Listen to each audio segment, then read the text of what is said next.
کبھی اپنے بچوں کو وہ چکن کھلاتے ہیں، وہ 335 روپے کے جی سے 700 روپے کے جی پہ پہنچ گیا۔ جو دالیں ہیں، جو عام آدمی گھروں میں، عام آدمی کی تو دال روٹی پیاز کی قیمت دگنی سے بھی زیادہ ہو گئی ہے۔ دالیں گئی ہیں 250 روپے کے جی سے 400 روپے۔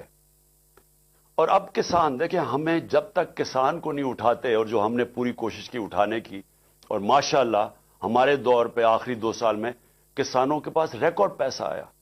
ہم نے ان کو ٹائم پہ جو گنے کی فصل کٹتی تھی، شوگر مل سے ٹائم پہ پیسہ لے کے دیا، پوری قیمت لے کے دی، کٹوتی ختم کی، ٹائم پہ پیسہ ملونا اور اپنی زمینوں پہ لگایا۔ ریکارڈ 4 فصلوں کی ریکارڈ پروڈکشن 2 سال ہوئی ہماری، یعنی بمپر کراپس ہوئی۔ تو آج وہ جو یوریا استعمال کرتا ہے وہ 1668 روپے ہمارے دور میں تھا، آج یوریا گیا ہے 3000 روپے پہ۔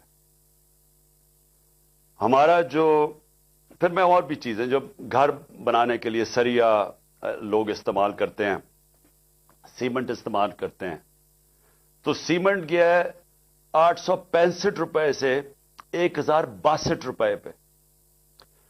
جو سریا استعمال کرتے ہیں وہ 2 لاکھ روپیہ ٹن سے، سلیب سے، وہ گیا ہے 3,05,000 پہ۔ 2 لاکھ سے 3,05,000 پہ۔ اب جو لوگوں نے گھر بنا رہے ہیں، کنسٹرکشن کر رہے ہیں، ان سب کو مشکلیں پڑ گئی ہیں۔ جو پروجیکٹس تھے ہمارے، مثلا آپ سڑکیں بن رہی تھیں، جو پرانے پروجیکٹس چل رہے تھے، ان سب میں مشکلیں پڑ گئی ہیں۔ ہم جو شوکت خانم بنا رہے ہیں، اور جو انشاءاللہ اس سال کی اینڈ میں کھلنا تھا کراچی میں، اب وہ سارے ہمارے جو ایسٹیمیٹس ہیں وہ سارے اپسیٹ ہو گئے ہیں، امپورٹس رک گئی ہیں۔ جو سٹیل کی امپورٹس تھی، کئی چیزیں رک گئی ہیں۔ تو سارے اس طرح پروجیکٹس جو آن گوئنگ پروجیکٹس ہیں، سب متاثر ہو گئے ہیں، یہ جو قیمتیں بڑھی ہیں سیمنٹ کی اور سٹیل کی۔ جو لوگ گھر بنا رہے تھے، ان کے گھروں کے قیمتیں ایک دم اوپر چڑھ گئی ہیں۔ پھر دوائیں، انہوں نے امپورٹس کے اوپر جو بین کیا ہے، جو لائف سیونگ ڈرگز ہیں، جو خاص طور پہ آپ استعمال کرتے ہیں، کینسر کی ڈرگز، ہارٹ کے لیے، وہ ان سب میں قلت آ گئی ہے، کیونکہ یہ جو سوچے سمجھے بغیر سب امپورٹس بند کیے ہیں، جس میں متاثر ہو رہے ہیں ہاسپٹلز اور وہ مریض جن کی سیریس بیماریاں۔ اچھا، اب یہ نئے بجٹ آ گیا، یہ میں آپ کو بتا رہا ہوں، یہ اب تک جو مہنگائی ہوئی تھی، اب یہ جو انہوں نے ابھی جو آج لے کے آئے ہیں، اس کے اندر گیس اور بجلی، میں عوام آدمی کی پھر بات کر رہا ہوں کہ جو گیس کا جس کا بل 3000 کا آتا تھا، وہ آج ہو جائے گا 4300 کا۔ جو بجلی کا بل جن کے گھر 10,000 آتا تھا، وہ 13,000 پہ چلا جائے گا۔ سو یہ مزید میں آپ کو آج کے بل کے بعد جو مہنگائی ہے، sales tax across the board بڑھا دیا ہے، یعنی ساری چیزیں، کیونکہ سیلز ٹیکس انہوں نے بڑھایا ہے، ساری چیزیں اس سے مہنگی ہوں گی۔ اور جو بھی میں نے سریا کی اور سیمنٹ کی بات کی تھی، ان کے اوپر جو گیس، سریا بنانے کے لیے جو سٹیل ملز کو گیس جاتی تھی، اس میں 14% انکریز کر دیا، تو اس کی قیمت اوپر جائے گی۔ سیمنٹ 10% گیس کی قیمت انکریز کر دی ہے، تو مزید اس کی قیمت اوپر چلی جائے گی۔ یوریا کے لیے جو پھر کسانوں کا مسئلہ آئے گا، یوریا کے لیے جو گیس 70%، اس پہ 70% گیس کی قیمت بڑھا دی گئی ہے، جو یوریا یعنی جو کھاد کی فیکٹریز کے اوپر گیس جاتی تھی، تو اس سے ایک بوری کے اوپر 375 روپے کا اضافہ ہو جائے گا اب کسانوں کے لیے۔ اور کسانوں کو آگے مشکل پڑی ہوئی ہے کہ ٹیوب ویلز کے اوپر جو بجلی کی تھی، اس کی سبسڈی ختم کر دی، تو مزید اور کسانوں کے لیے اور ایک اور عذاب آ رہا ہے۔ اب اس سے ہوگا کیا؟ اس سے ہوگا یہ 2 چیزیں ہوں گی۔ ایک، مہنگائی بڑھے گی۔ مہنگائی آ گئی، 50 سال میں پاکستان کی تاریخ کی سب سے زیادہ مہنگائی ہے۔ میں نے پھر سے کہا کہ ان کی ساری کیمپین ہمارے خلاف کیا تھی، کہ ہم نے بہت زیادہ مہنگائی کر دی۔ ہمارے دور پہ جو مہنگائی تھی وہ 12% تھی، وہ آج پہنچ گئی ہے 30% کے اوپر اور مزید بڑھنے والی ہے۔ جو سب سے خوفناک چیز ہے، جو فوڈ انفلیشن، جو کھانے پینے کی چیزیں جو مہنگی ہوئی ہیں، وہ ہمارے دور پہ 16% تھی، آج 40% پہ پہنچ گئی۔ تو اس سے جو عام آدمی ہے، میں پھر سے کہتا ہوں جو سیلریڈ کلاس ہے، پہلے تو مہنگائی میں وہ پسیں گے، ساتھ ساتھ یہ جو انہوں نے چیزیں بڑھائی ہیں، جو انہوں نے امپورٹس کے اوپر جو ان کی غلط پالیسیز تھی، جو نااہلی تھی، اسے فیکٹریاں بند ہو رہی ہیں۔ ہماری جو ریکارڈ انڈسٹریل پروڈکشن تھی، ہماری جو انڈسٹری اضافی تیزی سے بڑھ رہی تھی، آج وہ منفی پہ چلی گئی ہے۔ جو انڈسٹریز، جو ٹیکسٹائل انڈسٹری، آپ فیصل آباد جا کے دیکھیں، جدھر مزدور نہیں ملتا تھا، آج بے روزگاری شروع ہو گئی ہے۔ ایک طرف بے روزگاری، ایک طرف مہنگائی، انٹرسٹ ریٹ انہوں نے ریکارڈ اوپر کر دیے ہیں۔ اس کا مطلب کہ جو بھی آپ کوئی نیا کاروبار شروع کرے گا وہ 100 دفعہ سوچے گا، کیونکہ انٹرسٹ ریٹ اوپر چلے گئے، سود کی شرح اتنی اوپر چلی گئی ہے۔ تو ایک طرف مہنگائی، دوسری طرف بے روزگاری۔ اب میں جو آج میرا اصل آج آپ سے بات چیت کرنے کا مقصد کیا تھا،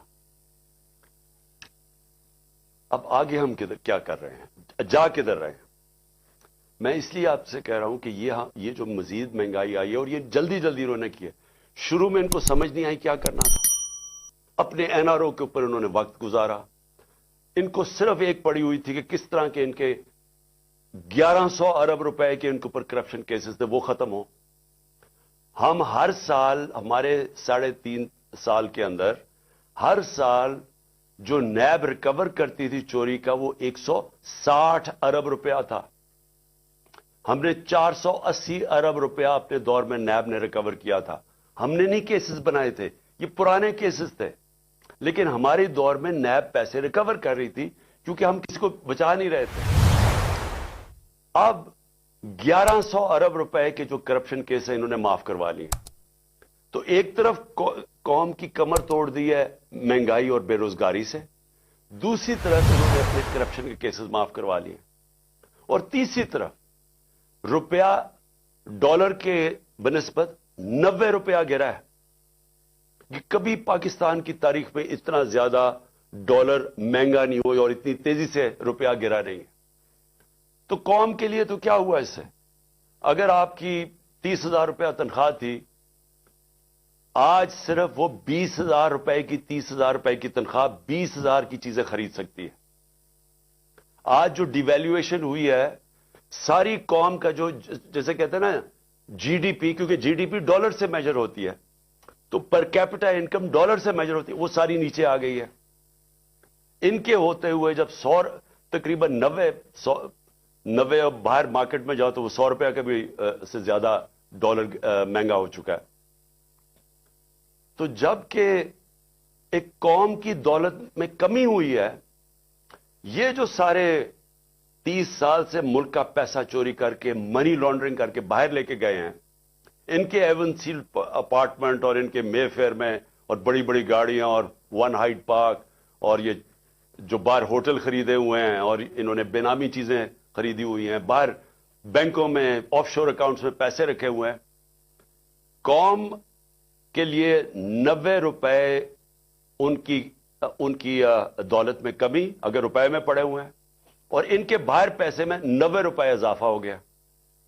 پاکستان کے مقابلے میں ان کے پیسے میں 90 روپے زیادہ امیر ہو گئے ہیں، ان کو کوئی فرق نہیں پڑا۔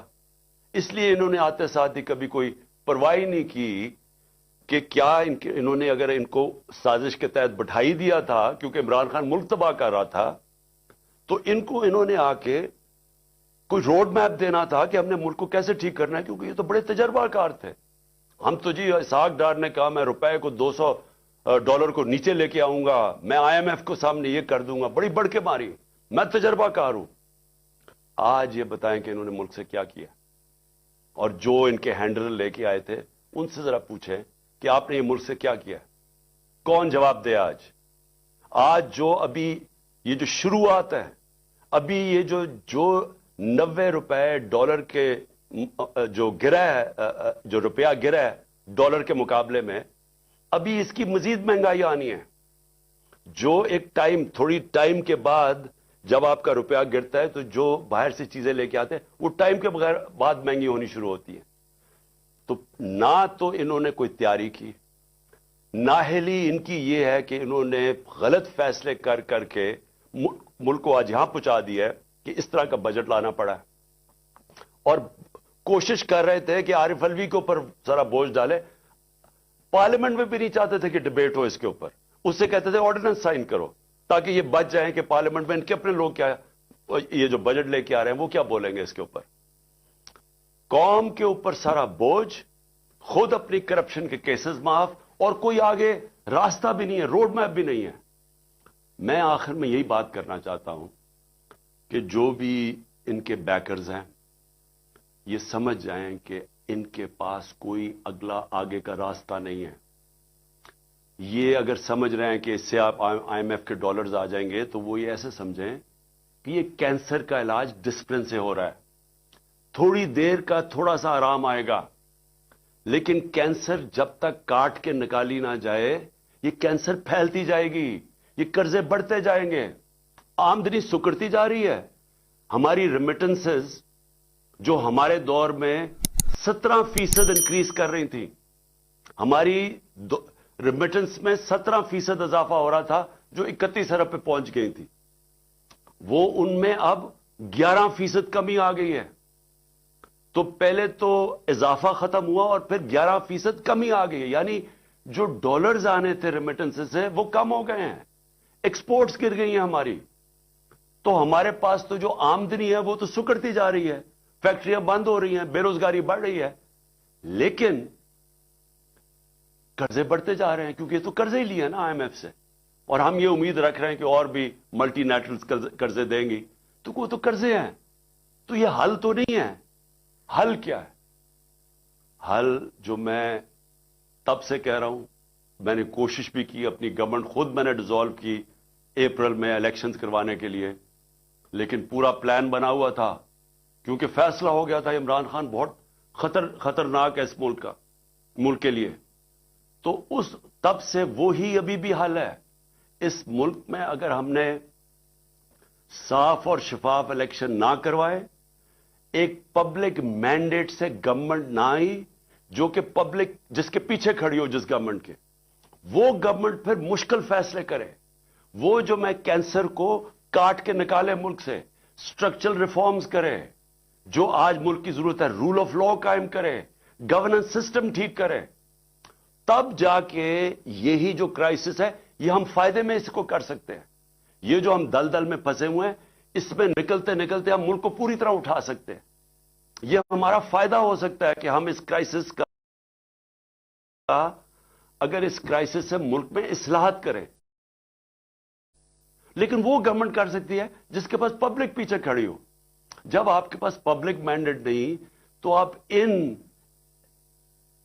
پی ڈی ایم کے یہ جو اوپر 60% لوگ ضمانت پہ ہیں کرپشن کیسز پہ، اور ان کا سلوشن یہ ہے کیونکہ ان کے پاس تو حل کوئی نہیں ہے، ان کا سلوشن یہ ہے کہ عمران خان کے اوپر 60 ایف آئی آر کاٹ دو، اس پی ٹی آئی کے لوگوں کو جیلوں میں ڈالو، ان کے اوپر تشدد کرو، ان کو خوف پھیلاؤ، ان کو ڈراؤ دھمکاؤ، اور ان کو اور اس طرح کرو کہ جب وہ بالکل پارٹی ان کی ٹوٹ جائے تو پھر الیکشن کرواؤ.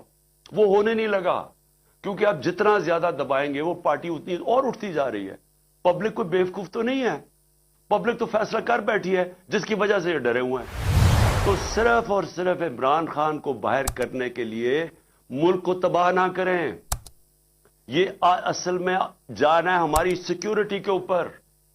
جو آج ہمارے حالات ہو گئے ہیں، ہم تو کسی کے سامنے اب کھڑے بھی نہیں ہو سکتے کیونکہ ہمیں تو انہوں نے ملک کو ادھر پہنچا دیا. 300 ارب ڈالر سے کم تو ریزروز رہ گئے ہیں. ہمارے پاس کیا اب ہے کہ اپنے پیر پہ کھڑے ہوں، کسی کو کہے کہ نہیں جی ہمیں پاکستان کی خودداری چاہیے، ہم پاکستان کی سوورنٹی چاہیے. ہم کیسے کہہ سکتے ہیں جب ملک کے حالات یہاں پہنچا دیے؟ اس کے لیے اپنے ملک کو بچانے کے لیے طریقہ یہ نہیں ہے جو کیا جا رہا ہے کہ ہائی کورٹ کہہ رہا ہے کہ الیکشن کرواؤ، وہ الیکشن کمیشن جناب بیٹھی ہوئی کہ ہم الیکشن نہیں کرواتے، وہ بہانے مار رہی ہے الیکشن کے. پاکستان کا آئین کہتا ہے 93 میں الیکشن کرواؤ، یہ کوئی بہانہ مار رہا ہے، کوئی صرف ڈرے ہوئے ہیں الیکشن ہارنے سے. پاکستان کی آئین کی وائلیشن جس طرح کی جا رہی ہیں اور جس طرح آگے پلان بن رہا ہے، یہ جو بھی لوگ سمجھ رہے ہیں کہ اس سے وہ اپنی ذاتی فائدہ اٹھا دیں گے، وہ ملک کو ڈبو دیں گے.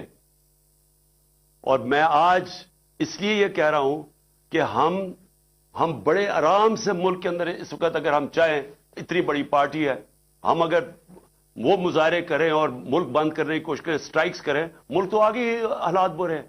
اس لیے ہم نے پرامن احتجاج کا فیصلہ کیا کہ ہم جیل بھرو تحریک شروع کرنے والے ہیں، بتانے کے لیے کہ آپ اس طرح ایک ملک کو استعمال تھوڑے سے لوگوں کے ذاتی مفادات کے لیے نہیں کر سکتے. یہ ملک 22 کروڑ لوگوں کا ملک ہے. یہ تھوڑے سے لوگ اس ملک کو اپنے مفادات کے لیے تباہ نہیں کر سکتے. اس لیے ہم جیل بھرو تحریک کی پوری تیاری کریں. میں اناؤنس کرنے والا ہوں.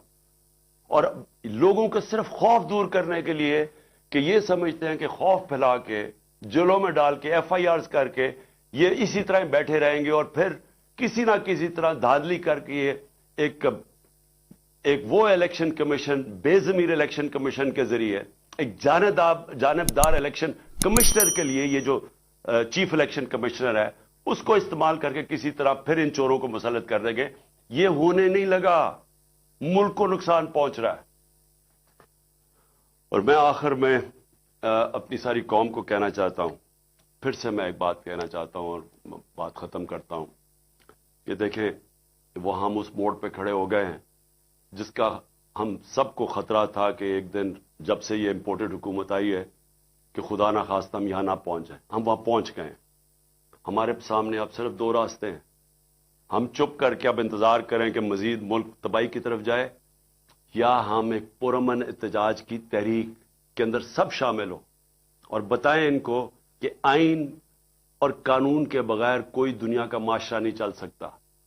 دنیا کا معاشرے جتنے بھی ہیں وہ رول آف لا پہ چلتے ہیں، اور رول آف لا آئین ڈیفائن کرتا ہے، اور آئین آپ کو کہتا ہے کہ 90 دن میں الیکشن کروائی جائے. اس سے جتنا آپ پیچھے ہٹتے جائیں گے، آپ ملک کو ادھر دھکیلتے جائیں گے، جدھر ملک جس کو کہتے ہیں بنانا ریپبلک، جدھر جنگل کا قانون ہوتا ہے، ادھر ملک کو دھکیلا جا رہا ہے. ہم یہ کبھی ہونے نہیں دیں گے. اور میں نے صرف اپنے لوگوں کو بھی، سب کو تیار کیا، اپنی قوم کو، کہ ہم ایک پرامن احتجاج کے لیے تیار ہو جائیں، کیونکہ مجھے ابھی تک کوئی نیت نہیں نظر آ رہی ان کی آئین کے اوپر چلتے ہوئے 90 دن میں الیکشن کروانے.